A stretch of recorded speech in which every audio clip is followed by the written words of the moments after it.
hati dan arah fikrah seseorang.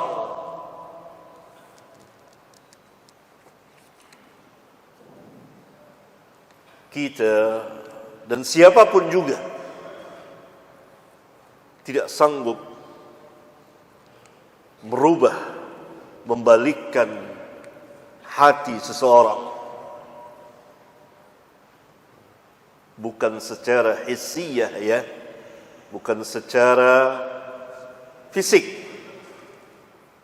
tapi secara ma'nawiyah. Kadang-kadang seseorang berkeinginan untuk berbuat sesuatu, lalu Allah palingkan ia mengerjakan yang lain, berkeinginan kepada yang lain, atau membatalkannya, dan seterusnya. Keajaiban dari keajaiban kekuasaan Allah Tabaraka wa Ta'ala. Hanya Allah sendiri yang sanggup membolak-balikkan hati manusia, bahkan pandangannya, arahannya. Bab ini sangat besar sekali.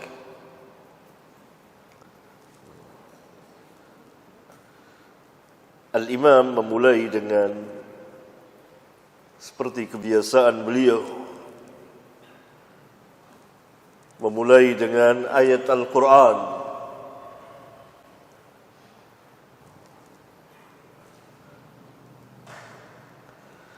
Wa qaulillahi ta'ala, dan firman Allah Ta'ala, wa nuqallibu afidatahum wa absarahum,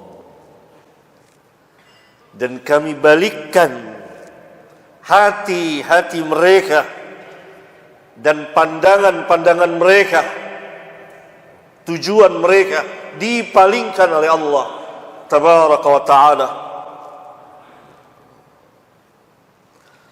Tentu untuk memahami lebih jauh, lebih dalam lagi mengenai ayat ini, mari kita baca kelengkapannya dalam surat Al-An'am ayat 110. Kita baca dari ayat 109 karena ada hubungan yang erat dengan ayat 110. Allah Tabaraka wa Ta'ala berfirman, wa aqsamu billahi jahda aymanihim, dan mereka bersumpah dengan nama Allah, yakni mereka kaum musyrikin bersumpah dengan nama Allah dengan sumpah-sumpah mereka yang sungguh-sungguh. Apa sumpah mereka? La in ja'atuhum ayatun, sungguh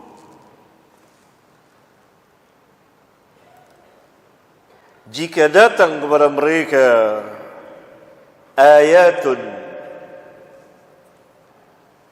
ayat, yakni tanda kebesaran dan kekuasaan Allah, la yu'minunna biha, pasti mereka akan beriman. Qul, katakan hai Muhammad kepada mereka, innamal ayatu 'indallah, sesungguhnya yang mendatangkan ayat-ayat itu, tanda-tanda kebesaran dan kekuasaan Allah, yakni mukjizat, di sisi Allah, yakni hanya Allah, bukan aku. wa ma yush'irukum annaha idza ja'at la yu'minun. Dan kamu tidak sadar, kamu di sini adalah orang-orang yang beriman. Tidak tahu bahwa apabila datang kepada mereka mukjizat, tanda atau bukti kebesaran Allah, kekuasaan Allah, la yu'minun, mereka tidak akan beriman juga. Wa nuqallibu af'idatahum wa absarahum kama lam yu'minu bihi awwala marratin. Dan kami balikkan hati-hati mereka dan pandangan mereka sebagaimana mereka tidak beriman pada kali yang pertama.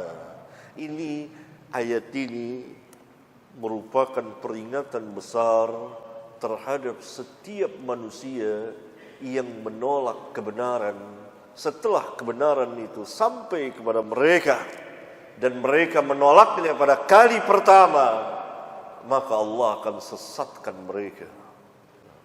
Orang-orang ini, kaum musyrikin, pada asalnya pada kali pertama datang sampai dakwah kepada mereka, mereka menolaknya, padahal kebenaran telah sampai kepada mereka.